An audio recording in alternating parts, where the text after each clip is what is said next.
Bienvenue sur Ici Éco.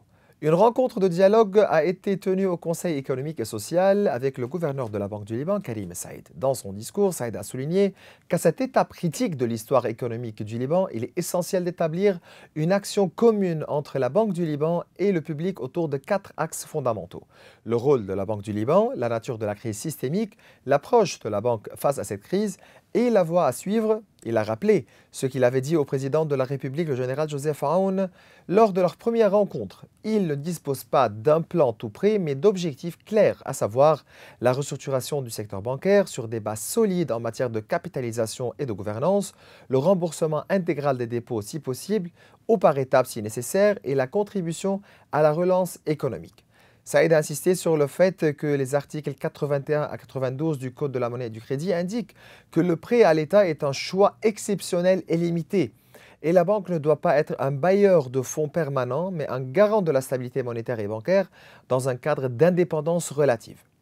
Le gouverneur a également confirmé que la crise actuelle est de nature systémique et qu'en pareil cas, l'État peut émettre des lois exceptionnelles révisant certaines opérations légales à l'époque, à condition que ces lois soient temporaires, proportionnées et dans l'intérêt général.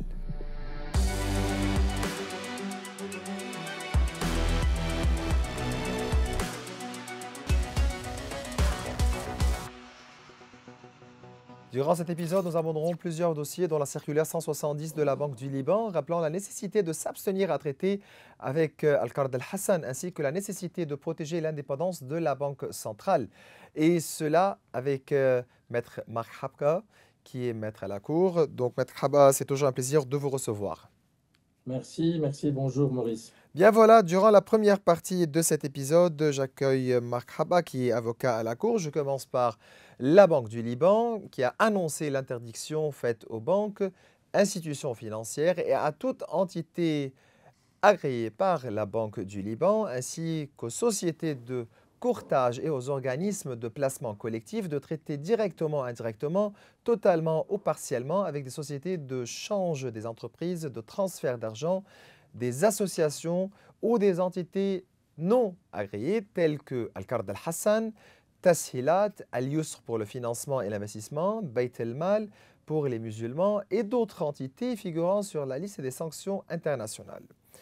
Partant de la circulaire 170 publiée par la Banque centrale récemment, quelles sont les raisons concrètes et juridiques de cette décision, notamment en ce qui concerne la relation entre les banques libanaises et leurs banques correspondantes, l'inscription du Liban sur la liste grise de Gafi et l'interdiction de traiter avec Al-Qard al-Hassan et d'autres entités sanctionnées internationalement? Bonjour, alors ce circulaire, c'est un résultat normal pour l'application des articles du Code de la monnaie et de crédit. Et en parlant de ça, alors ce circulaire vient pour appliquer textuellement ces articles et pour donner aussi au gouverneur de la Banque centrale de prendre des mesures conservatoires concernant le Qard al-Hassan et toute entité qui travaille sans licence au Liban. Concernant Al-Qard al-Hassan, qui a été fondé en 1987 et enregistré comme association auprès du ministère de l'Intérieur sur la base d'un simple avis de constitution, quel article du Code de la monnaie et du crédit définissent la manière dont le gouverneur peut traiter avec une entité exerçant une activité bancaire sans licence? Alors, on est en train de parler de trois articles. L'article 70 du Code de monnaie et de crédit, l'article 174 et l'article 208. Alors, en commençant avec l'article 70 qui a donné la définition des fonctions de la BDL, et l'important ici à signaler que la fonction principale de la BDL, c'est de surveiller les banques et de veiller à l'application des lois et protéger la stabilité bancaire.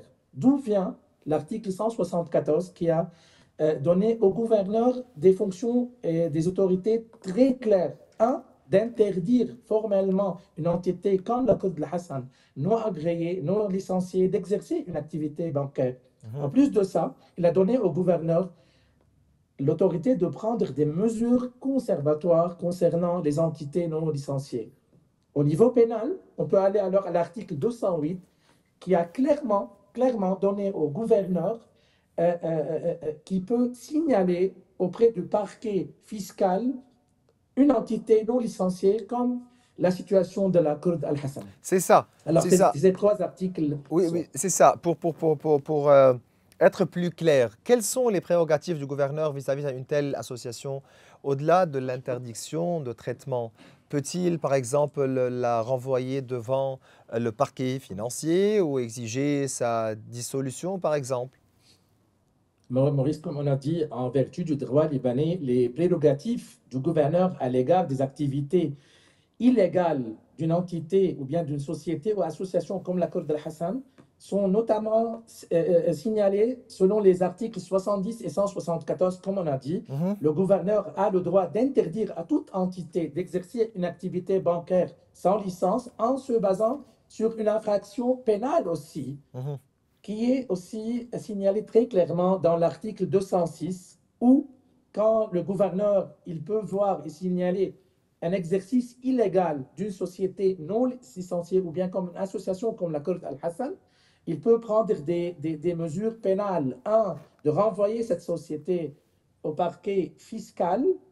Il peut prendre des décisions comme un blocage des comptes et le gel d'activité de cette association. Et plus que ça, il peut aussi demander la dissolution de cette association à travers aussi des mesures légales et administratives. mhm. Al-Qard al-Hassan a profité de la crise économique et monétaire pour devenir une institution bancaire accordant des prix tirant avantage du passage du Liban à une économie en cash. L'association a même installé des distributeurs automatiques alors qu'elle n'est pas liée à la Banque centrale et ne relève pas C'est vrai. de la loi sur, ou bien du code de la monnaie et du crédit régissant les institutions financières. Face à toutes les infractions recensées, comment les ministères de la Justice et de l'Intérieur doivent-ils agir, notamment après la publication de la dernière circulaire? Face aux infractions, Maurice, les ministres de justice et de l'Intérieur ont chacun des responsabilités spécifiques et complémentaires aussi, surtout après la publication de ce circulaire. Concernant le ministre de la Justice, il doit immédiatement ouvrir une enquête.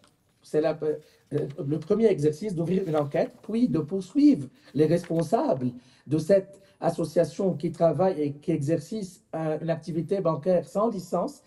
Et finalement, il peut, le ministre de Justice, de saisir le juge compétent pour demander la Hmm, dissociation de cette association. mhm, Ça, c'est pour le ministre de Justice. Concernant le ministre d'Intérieur, il doit aussi ouvrir une enquête administrative, puis il doit adresser une mise en demeure pour ordonnant d'arrêter immédiatement l'activité de cette association qui, soi-disant, a été licenciée du ministre d'Intérieur. mhm. Et finalement, il doit demander de vraiment d'aller à la dissolution de cette association à travers le Conseil des ministres. Mhm. Et ça, c'est un devoir obligatoire où on a le cas d'une association qui travaille et qui exerce des activités illégales et qui est en train de commettre des crimes. Mhm.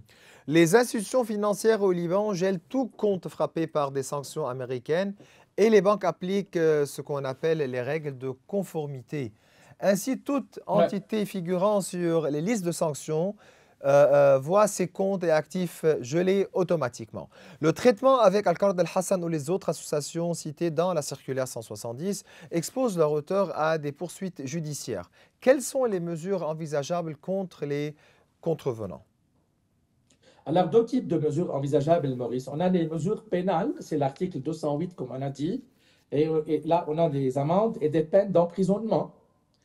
De deux, on a aussi des poursuites pour blanchiment d'argent selon la loi 44 sur 2015. Mhm, Aussi les peines, c'est gel des avoirs et confiscation. Ça, c'est à travers les mesures pénales. On peut aller aussi aux mesures administratives qui doivent être aussi exercées dans notre cas. C'est des sanctions disciplinaires pour les banques ou les institutions financières qui sont en train de vraiment avoir des relations avec une telle société ou association qui est illégale. Et ces genres de mesures peuvent aller des amendes administratives, peuvent aller des retraits d'autorisation de la Banque centrale pour ces sociétés et finalement l'interdiction d'exercer les activités bancaires. Mhm.